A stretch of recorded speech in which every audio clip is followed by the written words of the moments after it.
अंगद तो वृंदा का प्यार देखकर पागल हो जाएगा।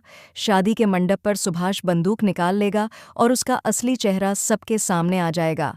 जी हाँ दोस्तों, क्योंकि सास भी कभी बहू थी के आने वाले ट्रैक में बहुत ही दिलचस्प मोड़ देखने को मिलेगा। यहाँ आप देखेंगे कि सुभाष अब अपनी सारी हदें पार कर चुका है, क्योंकि उसका सिर्फ एक ही मकसद है, वृंदा को पाना। सुभाष के दिल में ना तो वृंदा के लिए इज्जत है और ना ही सच्चा प्यार। जब से उसने वृंदा को पहली बार देखा, तभी से वह उसे पाने की चाह में अंधा हो गया है और इसके लिए वह किसी भी हद तक जाने को तैयार है। वहीं दूसरी ओर अंगद की जिंदगी में जब से वृंदा आई है, वह उसे बेहद प्यार करता है और अपना बनाना चाहता है। उसे जहां भी देखता है, मालती में या किसी और में, उसे सिर्फ और सिर्फ अपनी वृंदा ही नजर आती है। दूसरी तरफ वृंदा को भी अब कुछ अलग एहसास होने लगे हैं।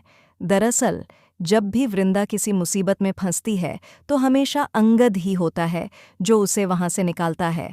लेकिन अंगद बेबस है, क्योंकि उसने अपने पिता मिहिर से वादा किया है कि वह शादी करेगा।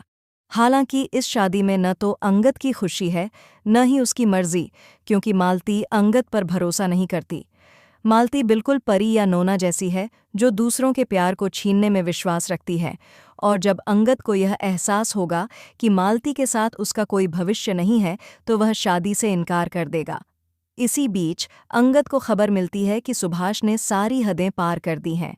शादी के मंडप में जब वृंदा फेरे लेने से मना करेगी, तब सुभाष बदतमीजी पर उतर आएगा। जैसे ही अंगद वृंदा को बचाने पहुंचेगा, सुभाष गन निकाल लेगा। लेकिन अब खेल खत्म होने वाला है सुभाष का, क्योंकि वह अरेस्ट होगा और उसके सारे काले कारनामे सामने आएंगे। यही नहीं, रणविजय का भी सच बाहर आएगा कि दोनों मिलकर लड़कियों की जिंदगी बर्बाद करते हैं, शादी का झांसा देकर उनके पैसे हड़पते हैं और फिर उन्हें छोड़ देते हैं। अब सुभाष तो वृंदा की जिंदगी से हमेशा के लिए बाहर हो जाएगा, लेकिन क्या अंगद इस मुश्किल घड़ी में वृंदा का हाथ थामेगा? यही देखना दिलचस्प होगा आने वाले एपिसोड्स में। फिलहाल कमेंट में बताएं कि क्या आप चाहते हैं अंगद वृंदा को बचाकर उससे शादी करे और उसे वीरानी हाउस अपनी पत्नी बनाकर ले जाए। ऐसी ही टीवी की लेटेस्ट अपडेट्स के लिए चैनल को सब्सक्राइब